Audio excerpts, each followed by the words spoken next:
So I did this in 2023 when the biggest scandal out of that year's show was how the jury voting impacted the winner, which, like, in hindsight after 2024 is pretty funny. But the idea was to put myself in the shoes of a juror, make a professional assessment of each song, put them in a ranking, and compare that ranking to how the real jury voted. So that's what we're doing today. Also, if you stick around until the end of the video, I'll be telling you about a project that I would love to get your help with, and I think it could be really fun, especially if we get a lot of people involved, so I hope that you stick around for that. Just to quickly explain how this is going to work, I'm assessing the entries in 3 areas: song, performance, and visuals, and each will receive a score out of 10. Now, this is not the same criteria that the real jury uses. I'm doing it this way because it's closer to how I try and think about entries when I'm making videos for YouTube, for example. Also, while the scores go from 0 to 10, you're not going to see anything below a 5 because I would consider that to be below the professional standard. Like, there would have to be some pretty significant issues in order to get lower than a 5. In the 2023 video, there were a handful of entries that got lower than 5 in 1 or more areas. This time around, that's not the case. Finally, this year I'm going to be using the actual jury grand final rehearsal in order to make the evaluations, which I didn't do in 2023. The 2024 one just happened to be available on YouTube, so I figured why not? It might still be there if it hasn't been taken down, but nonetheless, that's how I'll be making my evaluations for this, and I'll make a note if there is a significant difference between the performance in the rehearsal versus the televised version. But anyway, let's get to the first performance. We open with our host country, Sweden, and their Norwegian implants, Marcus and Martinez. Sweden sets a high bar when it comes to TV production. I think a lot of people kind of forget that, and as such, visuals are one of the things that they tend to get right every year. We start out in this tunnel of light, which creates a space that's unique to this performance only. Midway through, it opens up to make use of the larger stage, which is a smart decision because if they were to keep the song in that tight space as it gets bigger and bigger, eventually it would start to feel a bit claustrophobic. And throughout the performance, the space is used effectively, coordinating the lighting, camera work, and choreography to make the performance feel energetic. And so they're going to get an 8 for the visuals. Honestly, it would be a bit higher if I didn't feel like there was a bit of a mishmash between how the song sounds and how it looks. To me, it just looks a bit too clean for the gritty sound that the song has, but it still technically sounds and, it feeds into the energy of the performance. To speak about the song itself, we know this is essentially a follow-up to the song that they competed with at Mello 2023, where they came second to Loreen. It has a lot of the same musical ideas, the club sound, the synth arpeggios. It even has some structural similarities as well. Now, when you put all that to the side and look at the song on its own, it's cleanly produced, it sounds professional, and I would be able to enjoy it if it weren't for the fact that it sounds way too reminiscent of Salva Mea by Faithless, which is like a real classic from 90s dance. Specifically, there was a remix done in 2015 by Above and Beyond, which took that classic synth line and paired it with an electro bass, and it sounds like this.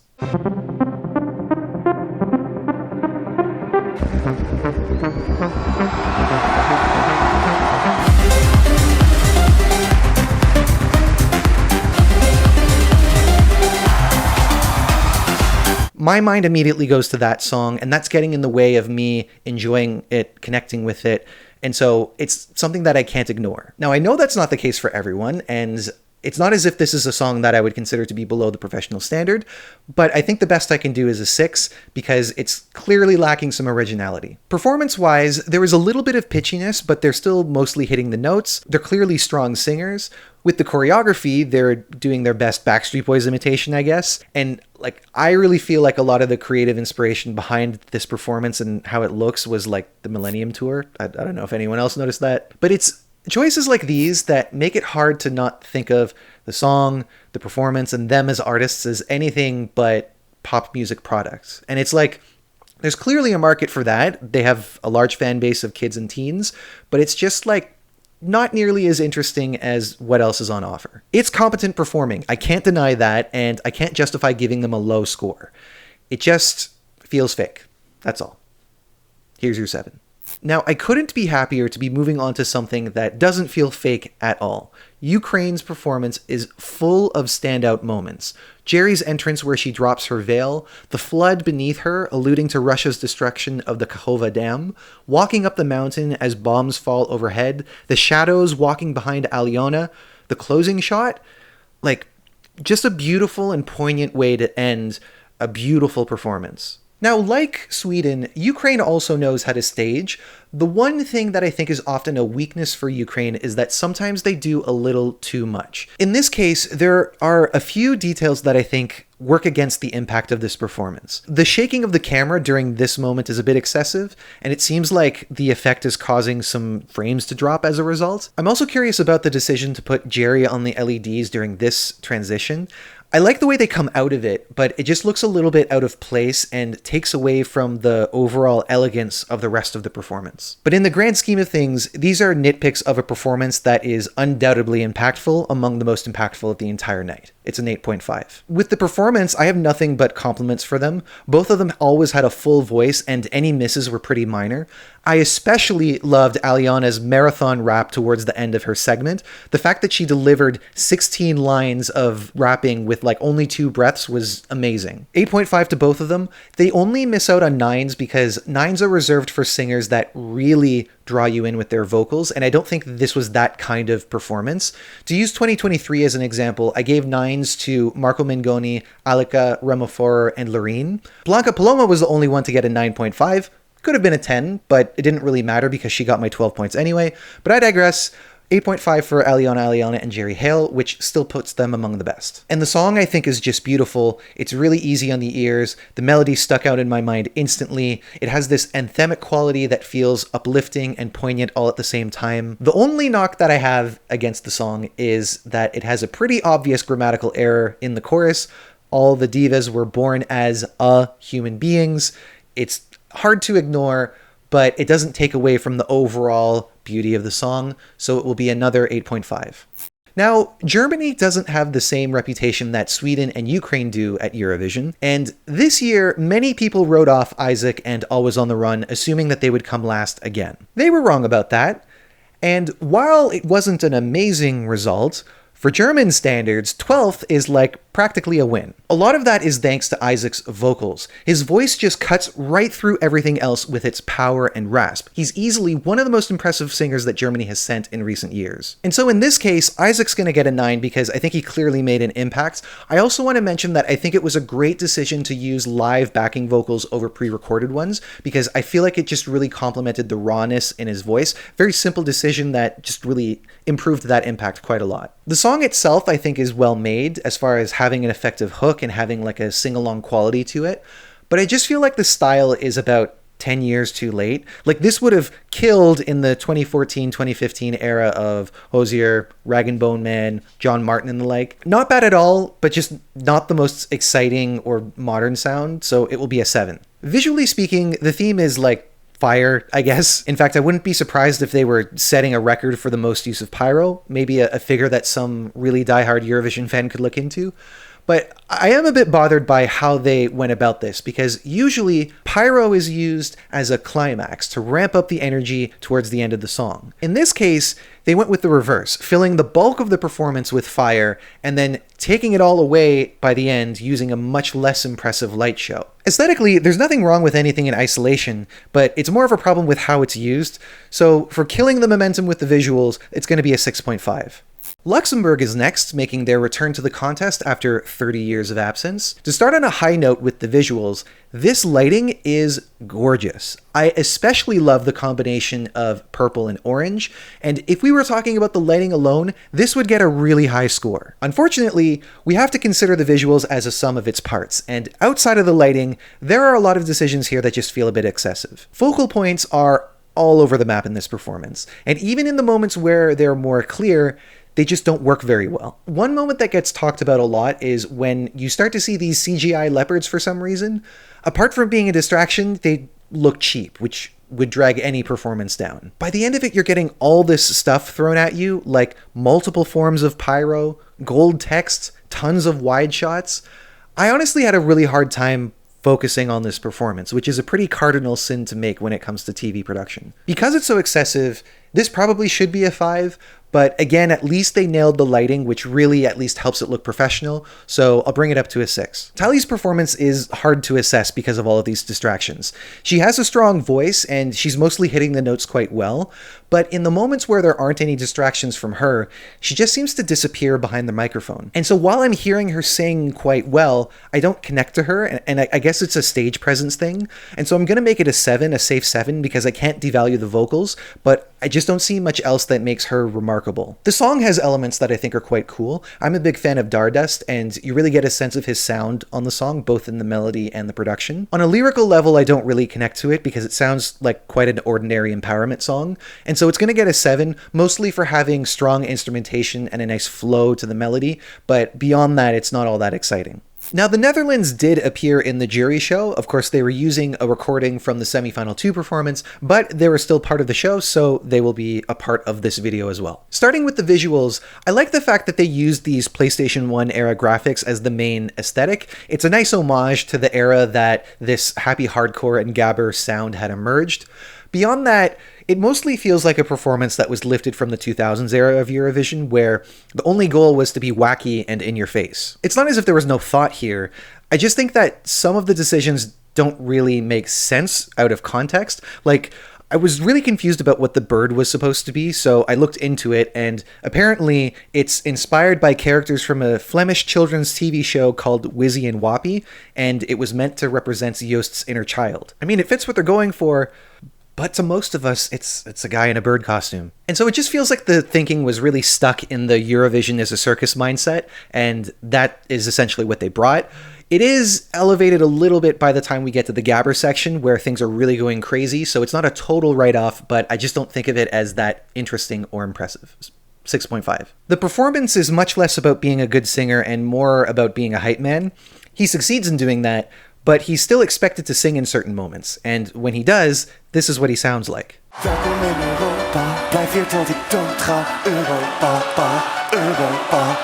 There might be a professional out there who would have more complimentary things to say about his performance. I'm not that person. To me, he just sounds breathy and pitchy, and I'm not going to make things up just to sound nice. He's a perfectly fine hype man. It's not going to be a terrible score, but he needs to sing too. 6.5. And then we have the song, which I have to admit didn't connect with me at all when it was released. And I say that as somebody who is familiar with happy hardcore and gabber, and I actually still have some songs from those genres in my library. Joost is a party guy whose music is loud and in your face, and I am just not the kind of person that really connects that much with performers who are like that, who are boisterous above all other things. But with that said, I have come around on the song a little bit. I think the melody is infectious, and I think that childlike innocence that they were going for does come through. Still not a favorite of mine, but it clearly succeeds at getting the party going, and it does so in a way that is characteristically Dutch. So the song will get a 7.5. Moving on to Lithuania, which to me is kind of the polar opposite of the Netherlands. Both are songs that are in some ways inspired by 90s rave music, but their approaches are literally night and day. Visually speaking, they've really nailed the lighting. It's another one that just looks gorgeous. They've got great use of contrasting colors and shadows. It just fits perfectly. They punctuate the beats in a way that's not excessive, like we see with Luxembourg, for example. They've also creative use of the LEDs with the slotted sections breaking up Sylvester's face. It all adds to the mystery and darkness very effectively. I'm a big fan of how this looks. It just kind of tickles my brain in the right way. I don't know if that's an experience that everybody else has, but in any case, it gets a 9. Sylvester's performance was overall good. It's not the most vocally demanding song, and so I wouldn't be surprised if most people just didn't find it that impressive, especially when compared to everything else. But I feel like he meets the needs of the song, only with a little bit of pitchiness here and there, and his vocal style is really suitable for that dark and mysterious feeling. So he gets a 7.5. And the song is a big standout if you ask me. It has impact without being imposing. It's a total vibe. It's not too tied down to the music that it's trying to emulate, and so it doesn't come across as just like an homage, and I think that's a balance that the Netherlands kind of didn't really achieve, and it was a little bit excessively an homage to an older style. It's very well done. It's a 9. After that, we have Spain, which is an entry that we've covered a lot on this channel. The main concern that I had after seeing it at Benidorm Fest was that it felt like Mary was hardly there. The dancers are so much of the focus of the performance, and she wasn't enough of a focal point. They were able to improve on that a little bit by giving us tighter angles on her, but I don't feel like it was as much as they could have. I get that the dancers and the reveal that they make are one of the main attractions of this performance, and that the idea is for the gender norms to be swapped, where they're the ones that are being objectified and she's the one that is in control. But at the end of the day, the song is about how she is the Sora de Postal. She's the one that society rejects, and she visually has to compete with these cakes. And so for the purposes of storytelling, I don't think it services the song very well. Beyond that, I think the rest of the elements are fine. Not a lot to complain about, but not a lot to talk about either. Despite its flaws, they do give us some standout moments, so it's not a total write-off. It'll be a 6.5. The performance is definitely an improvement from Benidorm Fest. Still not perfect, and I think that the expectations were quite low for how good it could be, but it's not as if it's aiming to be vocally impressive either, so it will also be a 6.5. The song itself I can be quite a bit more complimentary of. It's very catchy and very clever. I unfortunately think that the international fans just didn't get that element of it. I'm still quite out of practice with my Spanish. Even when I was at my best, lyrics haven't always registered with me without, like, reading them. But in this case, this was a song that I got the sense of pretty quickly. I think it's really well made. It's a worthy song that ultimately had a number of factors holding it back. And so for me, the song's an 8.5. Probably the highest score you'll see a non-Spaniard creator give this song, but me importa nuevo. Then we go to Estonia's entry, which I believe is called Nendes narkotikum ireste tia me kulmedagi. I'm not the first creator to be able to say that casually in one breath, but I can do it. Can you? This year's Estonian song was the first one to get me excited ever. And I'd say that not because I think that Estonia's entries are bad. I think that they're actually more good than bad. But this one, something was special about this one. And it did not live up to expectations. Although, at least it qualified for the final, so that I can be happy about. When it comes to the visuals, I've always found this moment to land awkwardly, because they go from singing to the camera and to the crowd to this weird face-off between themselves. I think what might have worked out better is if they used a steady cam and got closer to the action to bring the audience into this theatrical dialogue, because they don't necessarily need to know what's happening, but they should at least feel like a part of it. And watching it from here just felt really strange. I also found it a bit weird that they went with this clean look for their wardrobe, given that the song is about lower class people being targeted for drug use.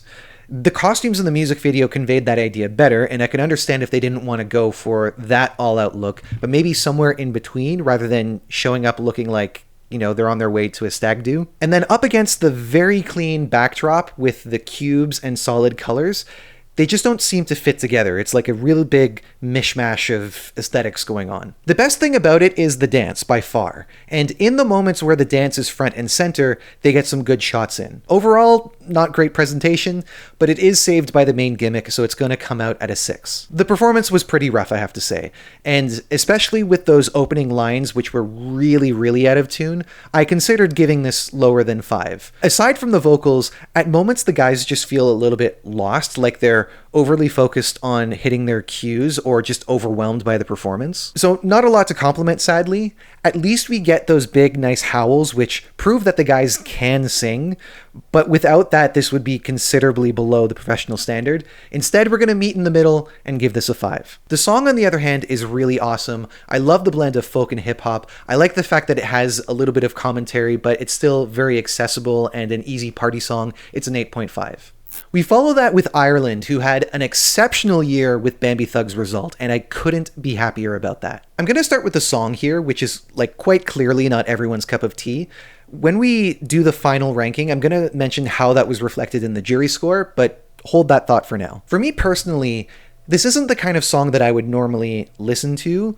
But I do really like how it goes to these different extremes. At some moments, it's loud and dissonant, in others, it's soft and dreamlike, and it's still able to build to a climax while going in those different directions. Definitely a bit of a musical Frankenstein, but undoubtedly unique and impossible to ignore. This gets an 8. With the performance, I was really concerned about how this was going to be adapted for Eurovision because of how much it depends on production, like the pitched vocals and distortion. Also, our first impression was the Eurosong performance, which, well, I mean, listen for yourself. I know you're living a lie.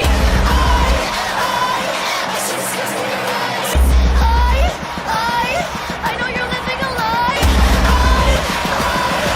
Yeah, it's really no contest. We've said plenty about Eurosong for 1 year. The important thing is that they nailed it for Eurovision, not only by adding some vocal effects to Bambi's voice, but also with Bambi's vocal delivery. They really made all the right decisions in that regard, and Bambi added a lot to it by being so expressive with their face and body. And so for all of that, they get a 9. Now, I've left the visuals for last, and there's an important reason for that, which you can see right here. This is a 10. This performance is full of so many standout moments, and none of it would be nearly as effective if the lighting, camera work, and choreography weren't all so intricately executed. 2 things that I want to shout out specifically. Firstly, this is the best reveal I've ever seen on a Eurovision stage, not only because of how it ties into the meaning of the song and Bambi's non-binary identity, but because it's an actual surprise. We've seen so many acts go to the stage wearing something that is essentially a trench coat, and the minute you see it, you know that it's coming off and the surprise is ruined.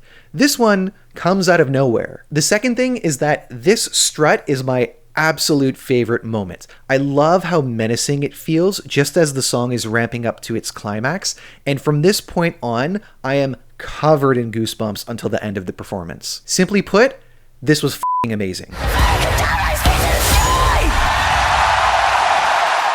After that, we go to Latvia, who are back in the final after 8 long years, making many Euro fans happy. One thing that I see a lot of people taking issue with is Dawn's wardrobe, and I understand why, because a royal blue chest plate is, not an everyday look, let's say. But I think that the wardrobe actually has a vulnerability to it that works quite well. It shows off his physique without being sexual, which would obviously be out of place in a song like this. And so, while I'm not keen on the color itself, I think that it still catches attention in a way that isn't too distracting. It pulls you in enough. The rest of it I consider to be pretty unremarkable, I have to say. None of it is aesthetically clashing, although there is one shot that always annoys me, which is the very first bar of the chorus, the first chorus, where we punch in and then immediately cut to a wide shot. It looks like a mistake, but it was the same in every performance. I have no idea what the thinking was behind that. In any case, visuals get a 6. To talk about the performance, Dawn's is a great singer, there's no denying that. Much like Isaac, his voice just cuts right through everything else, and he carries the song like it's nothing. The one area that I feel is really lacking is expressiveness. He's quite a static performer, which is just how some people are, but I feel like I would be connecting to him more if I could see more of the pain in his face or in his body language. I was also paying attention to where he holds his gaze, which I think is actually quite an important part of performing for television. If I was directing him, I would have told him to avoid looking in the camera or at the audience as much as he did, doing it a little bit but not quite as much, because it's an introspective song and he could be singing it to himself or to God or to the universe. And so I think portraying that on camera would have worked a little bit better, whereas having him have so much eye contact with the camera or the audience without that expressiveness, it just doesn't feel as raw as it needs to be. And so with all of that in consideration, keeping in mind that he was still vocally very strong, it'll come out at an 8. With the right direction, this could have been a 9, I think. And not to make too many comparisons with Germany, but I do feel kind of similarly about the song as I did with Always on the Run. The songwriting is overall good, it has a memorable chorus and a clear message, but it also just feels aesthetically like 10 years too late, which is a shame. But I do appreciate the honesty in the song, and in that respect, it piques my interest, so it will come out at a 7.5. We move on to Greece, which is an entry that I haven't actually said very much about this year, and that's kind of a shame because Greece was really doing something bold and daring. This is an interesting one to talk about visually, because when you look at how this song has been promoted, there's an intentional tackiness with it. You see a number of aesthetic choices that clash, but it's meant to be that way. They were able to integrate that into the performance without making it totally messy. There are also a lot of different colors used, which when done poorly can really destroy a performance, but in this case they kept it grounded by having a main color palette that the lighting often returns to, which is mostly blue and pink. The camera work mostly depends on long takes with a Steadicam, which is something that I'm a big fan of when it's done well. In this case, the movements work with the choreography to punctuate the beats and match the chaos of the performance without overdoing it and making the audience nauseous. One of the drawbacks, I would say, is that by the end of the performance, they lose the Steadicam and use everything else, making it look like any other girl bop performance. You can really feel the drop of energy, and especially after having such a dynamic performance, it just makes the ending quite underwhelming. But overall, it was quite a unique performance with a number of strengths, so it will get a 7.5. Marina's performance will also be a 7.5. You can tell by her stage presence that she's a seasoned performer, and while the vocals themselves aren't flawless, they're still overall good, and she's clearly meeting the demands of the song. And with the song itself, in a similar way to how the visual aesthetics are kind of all over the place, this song has a number of clashing elements as well, but as I understand, they took bits and pieces from songs that were submitted to be the Greek entry this year and made something out of it. Not an easy thing to do, and I think that what they put together was actually pretty compelling. On a first listen, I didn't really like how blunt the instrumentation was, and to me it sounds like exactly like the kind of music that your neighbors would be blasting really late into the night while you're trying to sleep. But with time I've come to like it. It's clearly unique and adventurous, and so it's going to be an 8.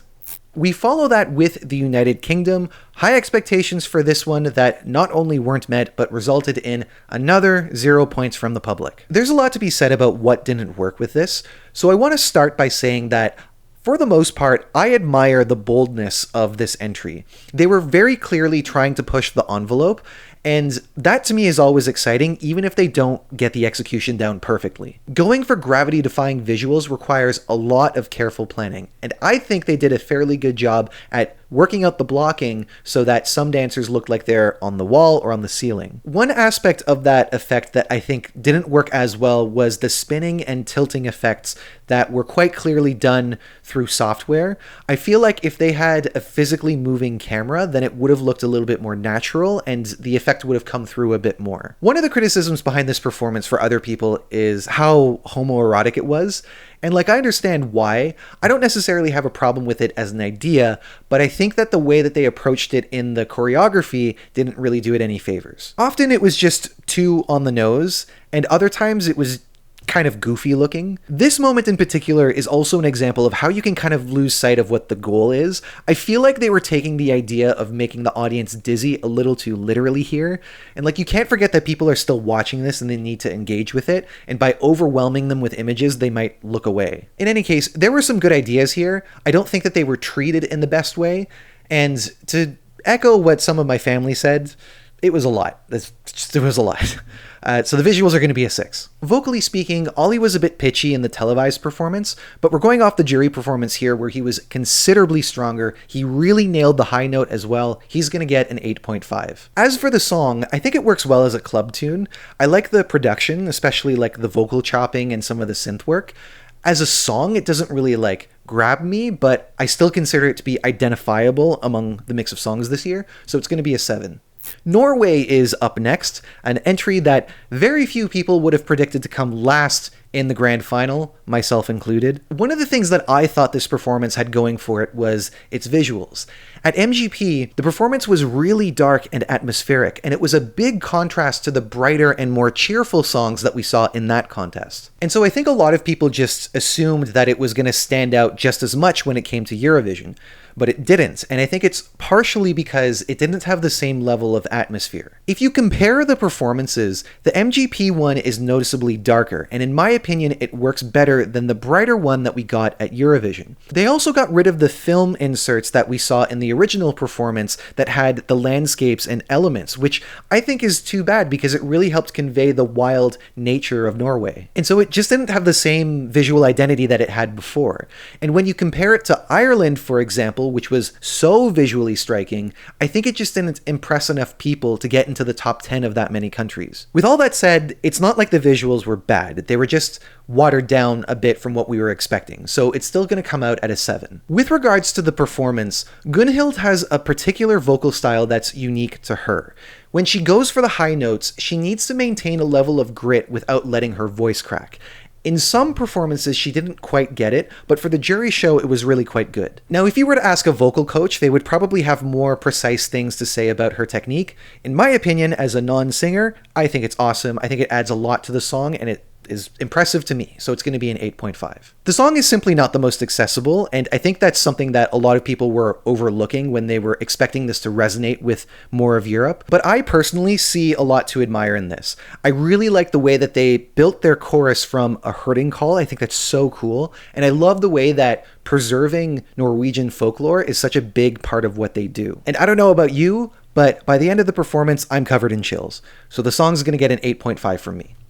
After that, we have Italy, who frequently come to the contest with a competitive entry, and as a result have once again finished in the top 7. Now, despite their success, if Italy has a weak point, it's staging, and while I think that the most recent entries have been an improvement from what we've seen in the past, in this case, I think that they fell victim to that again. The aesthetic itself is not bad. I do actually like the idea of creating a stage concept around thorns and roses, but I think that it wasn't the right choice for the song because it has this warm Mediterranean sound to it that isn't being matched visually, and it just feels too dark for a song that has these bright sounding horns and lively percussion and all that. And so that's one aspect that didn't work, but a bigger one, which is an observation that other people have made, is that Angelina could have carried this performance by herself. At Sanremo, the way that she was just strutting around the stage, singing her heart out like she owned the place, was one of the most compelling aspects of the performance.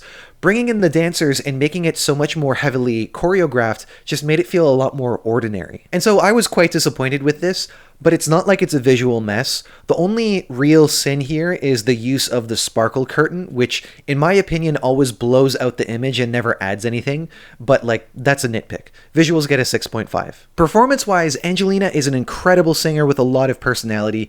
There was some breathiness in the low notes, but when it came to the lightning fast verses, she delivered them confidently and effectively, and the a cappella section was flawless. She gets an 8.5. And the song, I think, was one of the best we had in 2024. Like Angelina, it has a ton of personality. It was dynamic, it was stylish. I'm glad that it's been something of a commercial success outside of Eurovision as well. It gets a 9. We then move on to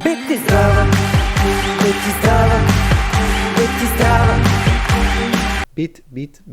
Sorry, force of habit. We then move on to Serbia, who brought something that has a lot of subtlety to it, which is something that I really like. They got the atmosphere right with the dark lighting and fog.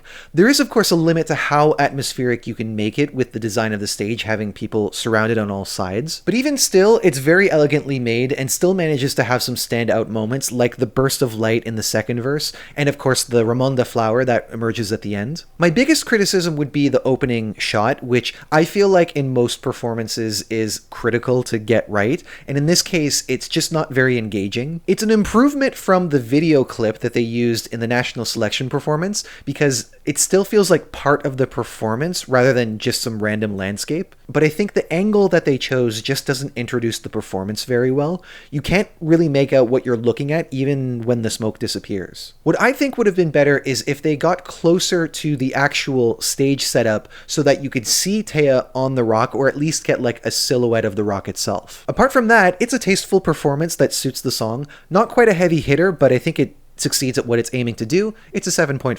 Taya's performance was overall quite good. She had some misses at certain moments, but she maintains a delicate sound to her voice all throughout, and she was able to ramp up to the big note quite nicely, so I think it was mostly effective. She will also get a 7.5. And with the song, I have to say it grew on me quite a bit during Eurovision week, and it's not as if I ever disliked it, but I guess I just felt that it was quite ordinary and not as exciting as some of the other ones. But I always liked the analogy of the Ramonda flower, which survives off of very little water and how that represents resilience in hard times.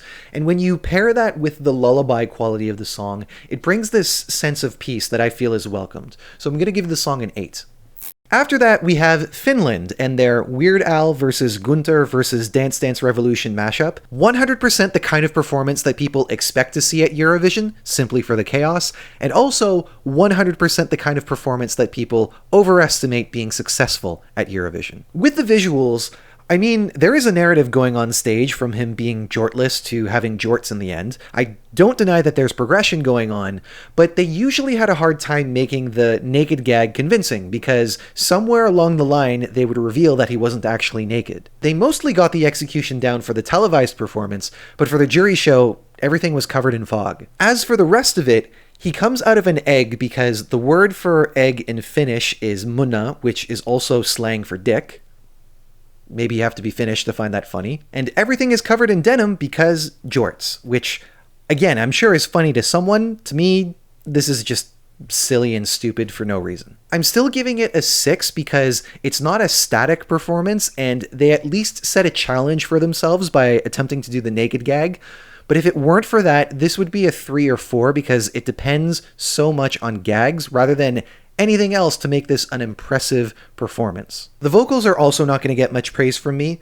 I mean, in place of singing, he's doing more voice acting to suit the craziness of his character. To me, that's not that impressive at this kind of show, and when compared to all the impressive performances that we've seen before this, it makes it look worse. Now, to their credit, it is actually a vocally demanding song for Henry, which is not usually what joke entries go for. With that said, his falsetto does not sound good to my ears. It sounds screechy. Vocal coaches on YouTube have defended his abilities, which is fine, but to me, I don't like it. It's a 6. And for the song, I get it. People want fun entries, but I personally don't see this as much else than a joke that overstays its welcome. And if you're not in on the joke from the beginning, it's just going to be irritating.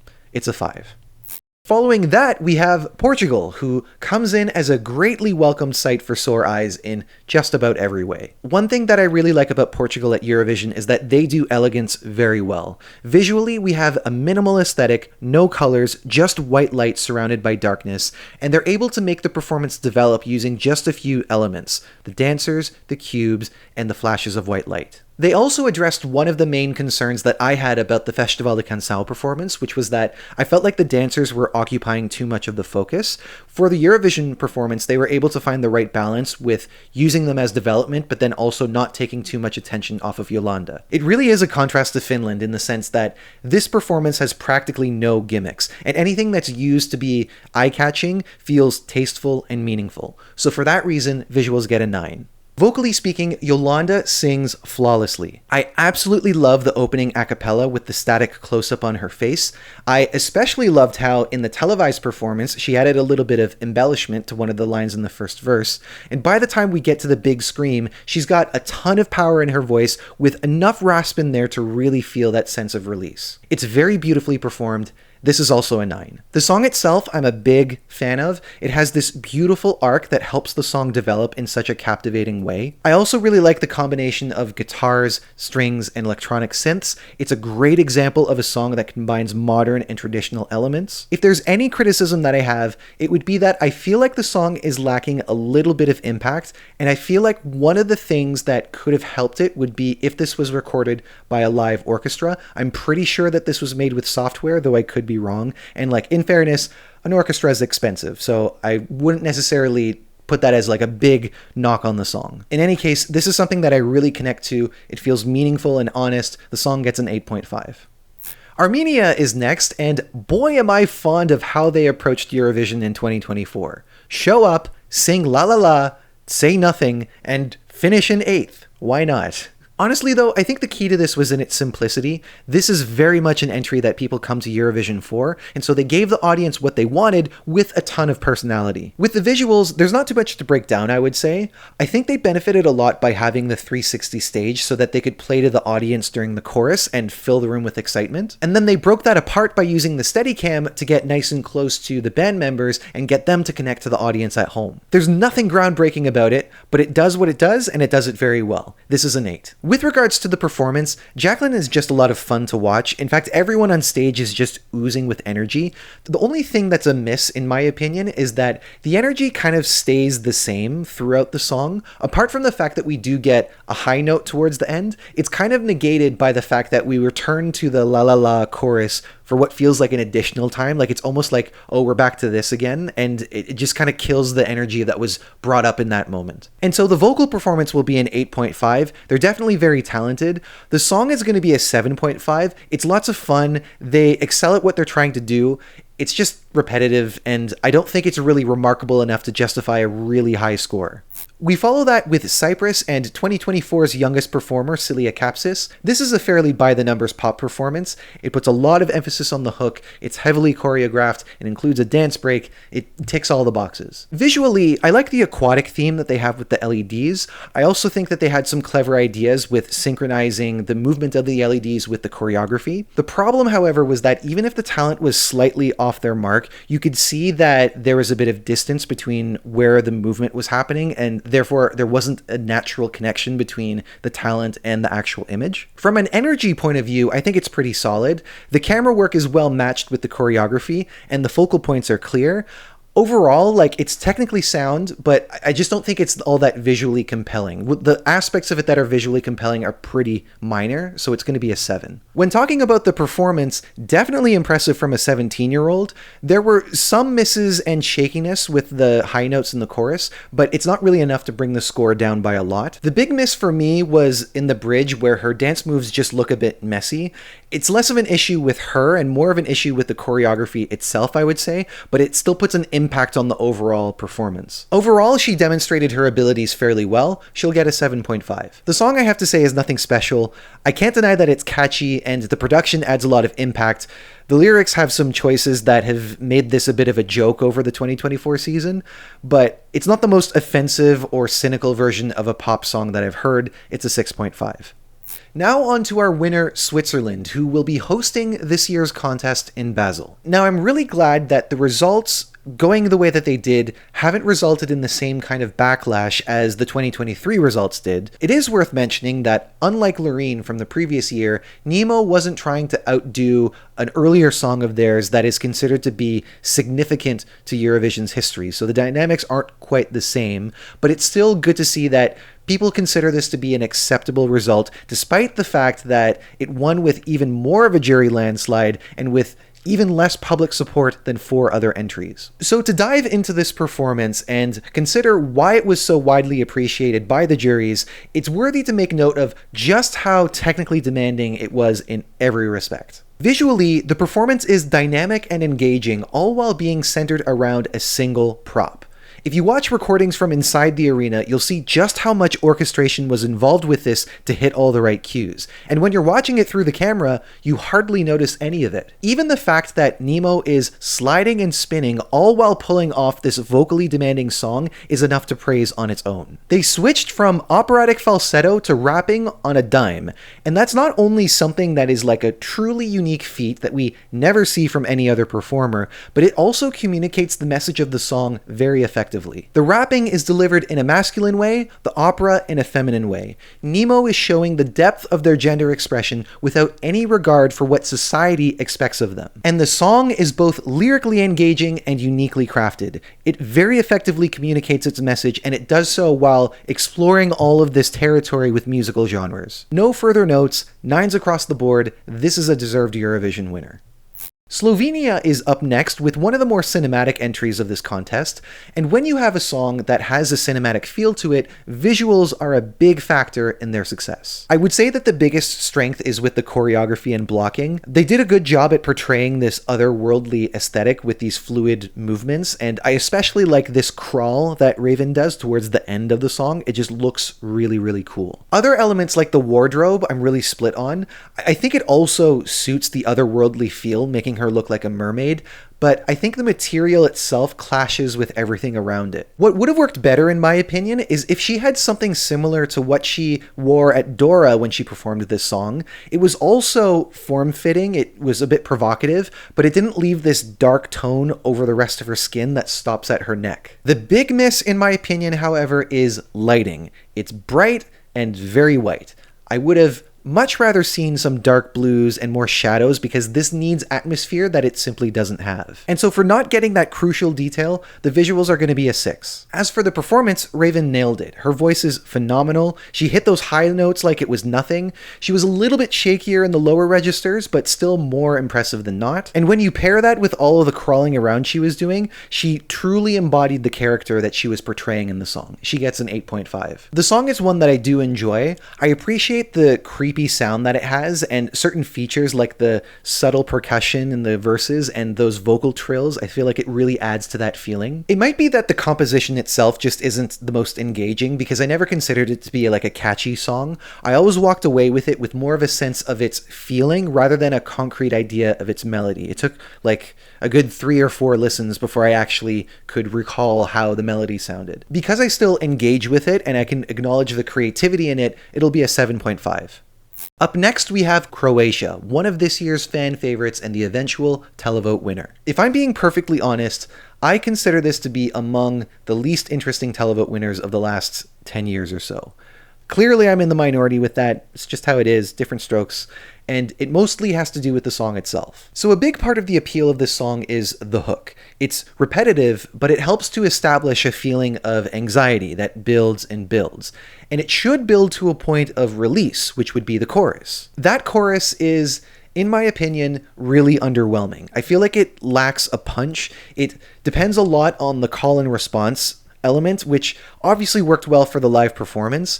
But personally, I feel like there's an explosiveness that could be tapped into with like a harder instrumental or a more engaging melody. I can also appreciate that some people have connected with the message of the song, it's clear to see that, but in my case, I'm put off by some of the rhyming. Most of all, I'm a miss the dance, so come on y'all, let us prance. Now don't call, don't write, I'm leaving with the first light. They're all so pretty and so advanced, maybe they also know our dance. It's the rhythm of it and like the kind of naivety of it that gets me.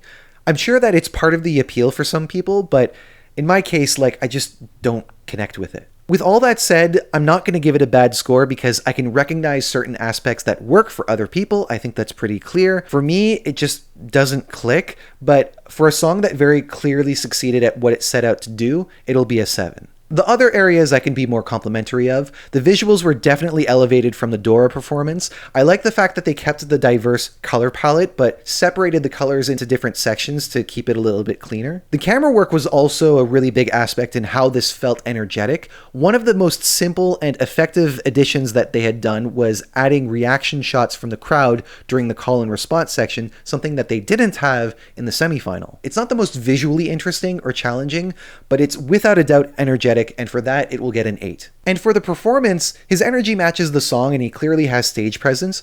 He is, however, quite buried in the mix, so it's hard to get an actual sense of how he's singing. But for a song that's not that vocally demanding, I don't think it's that critical. He'll get a 7.5 for being an engaging performer that at least gives off a convincing performance.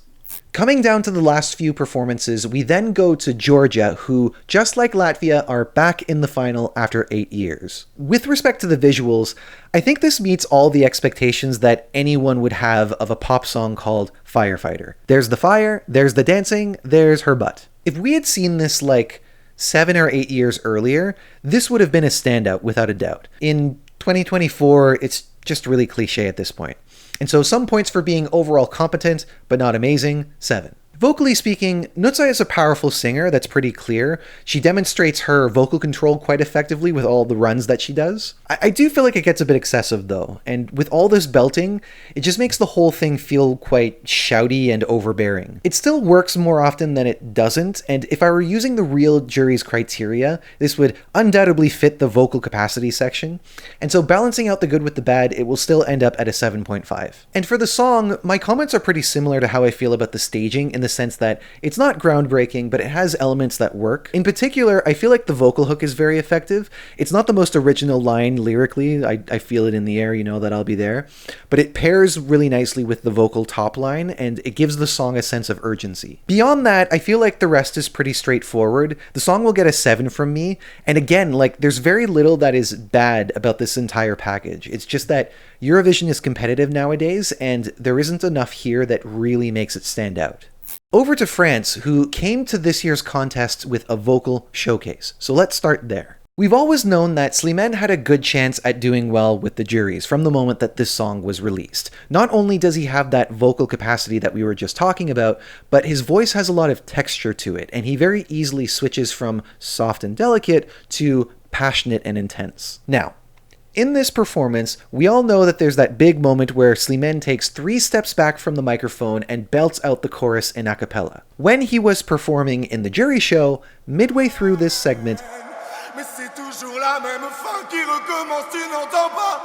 his voice cracked, and in the press center, I heard a number of people audibly gasp. I'm of two minds about this because I personally couldn't ever imagine having such a dramatic reaction to this kind of mistake, especially when the rest of the performance was fine. At the same time, this is the problem when you stop everything to show off, right? Like, you did this as a flex, and if you're going to make a mistake, it's only going to call more attention to the mistake, and it's going to negatively impact the impression of the entire performance. Fortunately for Slimane, he still came in second with the juries. I would imagine that had that not happened, he would have done even better, and Nemo's lead probably wouldn't have been as big as it was. In my case, I'm still giving him an 8 despite the voice crack. The overall performance doesn't warrant anything lower than that in my opinion, and if I consider his stage presence and his expressiveness, which are like really top-notch, then he still proves himself to be worthy of a good score. From a visual point of view, we have another performance built around a long take. In this case, they did what Greece should have done, which is go back to the Steadicam after breaking away from it, so as to not lose the energy that the rest of the performance was built on. I'm also a fan of the clean aesthetics here. The performance is built around Slimane as a performer, and it didn't really need anything elaborate to elevate it, so going with the all-white aesthetics I think was a great idea. The visuals get an 8.5. And for the song, I do really like the melody in the chorus. I like the way the ascending and descending parts contrast each other. As an entire package, it's a bit too grandiose for my tastes, but despite that, I do enjoy it when I listen to it, and I think the way that Slimane carries the song is a big part of that, so the song will get an 8. Last but not least, we have Austria closing the show with another full-on pop performance. Yes, it's called We Will Rave, and it has all kinds of instrumentation that's nostalgic of 90s Eurodance, but at the end of the day, it wasn't that different from some of the earlier pop performances that we saw. From a visual point of view, I think there are a few clear strengths. The way the lighting contributes to the aesthetic works pretty well. We've got use of shadows and color washing. The lasers also add shape to the backdrop and help to give the performance a unique visual identity as well. The actual programming of the lighting was quite excessive, particularly in any moment where there was a dance break. On one side of the stage, you're being blasted with strobing white lights, and on the other side, you're getting flashes of pink. I personally found it all quite overwhelming, to the point where I couldn't really focus on what was happening in those moments. And I think that they could have done this just as effectively if they would have done it in short bursts rather than for long stretches. Beyond that, we've got the high energy choreo and camera cuts that we would expect. It's broken apart occasionally by Colleen strutting around, but for the most part, the energy was kind of flat throughout most of it. I suppose they were trying to bump up the energy with the lights, but in my case, it was too excessive. If I were just considering the aesthetic concept, this would be getting a much higher score, but in balancing out all of the excess, it's going to come out at a 6.5. Vocally speaking, Colleen's jury performance was a bit better than the televised one. There was still some shakiness, especially in the lower registers, like in the pre-chorus with the go-oh-oh part. When we get to the last chorus, the specific vocalizing isn't really that exciting. It just seems like the natural choice for how to do something different by the end of the song. It's obviously quite a physical performance, more than some of the other pop songs that we had, and she keeps herself composed apart from a little bit of the shakiness, so in balancing the good qualities and bad, it's going to come out at a 7. As for the song, I'm a child of the 90s and a big lover of Eurodance. This should be something that I jive with, but in this case I don't. I like the nostalgic sound of it,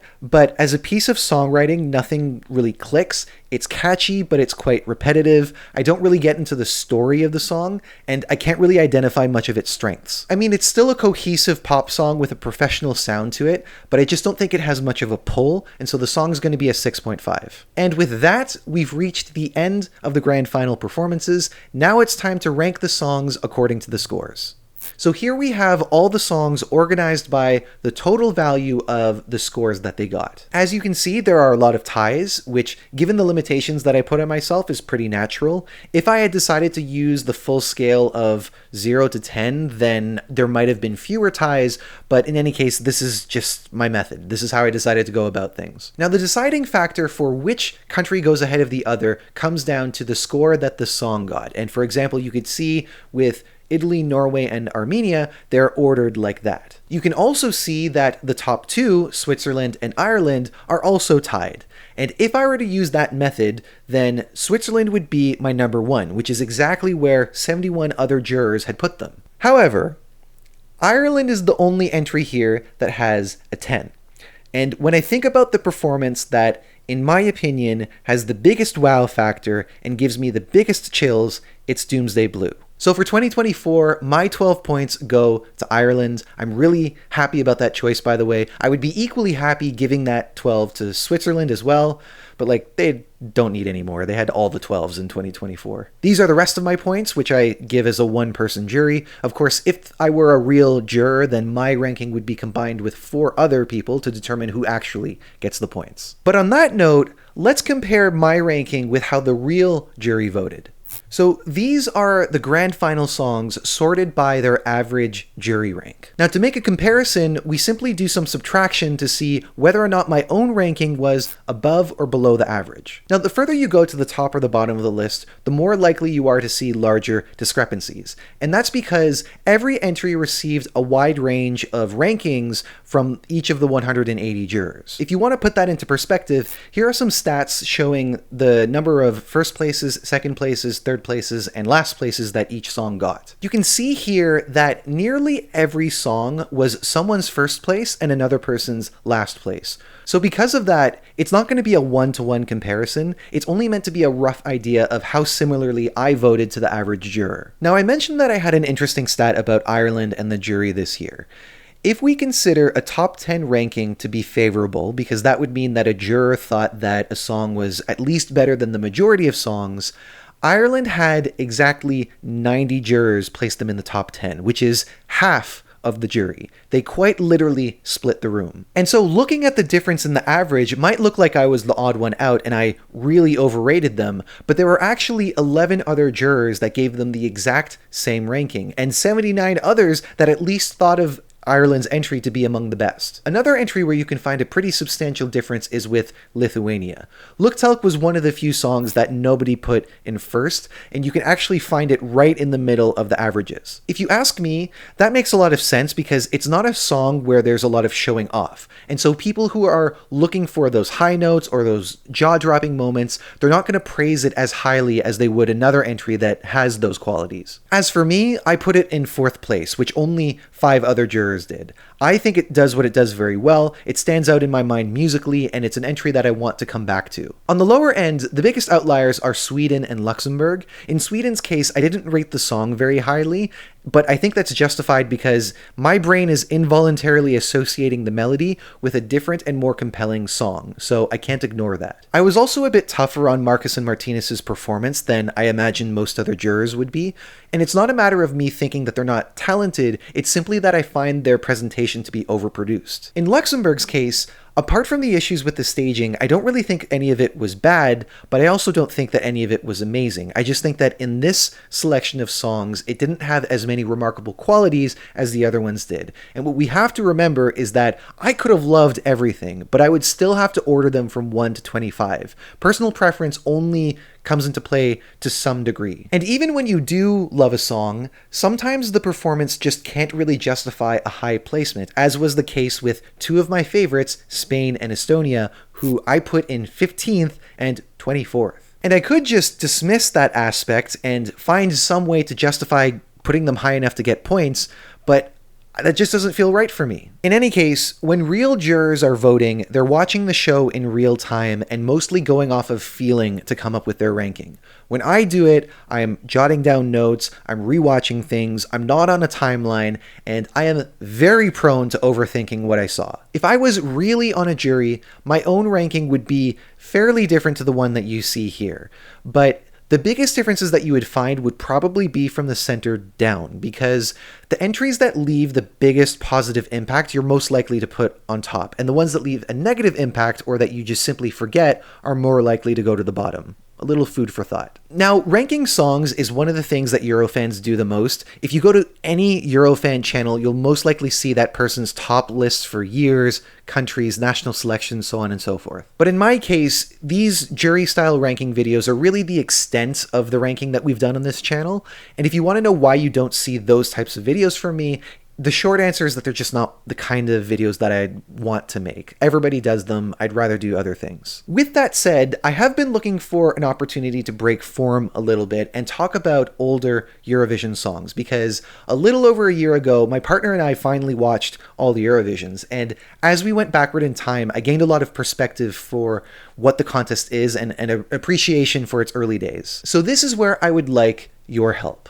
In the comments, write something that you would like me to rank. You can ask me for something like my favorite songs from a specific country or specific year, the kind of things that a lot of people rank, but I would love for outside the box ideas, the kind of things that nobody has really ranked before. And what I'm going to do is I'm going to put them all together into a single marathon video, which I think could be a lot of fun. Feel free to let me know what you thought about this video. If you thought that any of the observations were interesting, or if there's something that you disagree with, I'd love to know what you have to say. And if you haven't done so already, I would love if you subscribe to the channel so that we can keep talking about the future of Eurovision. Thank you so much for watching, and I hope to see you again. Take care.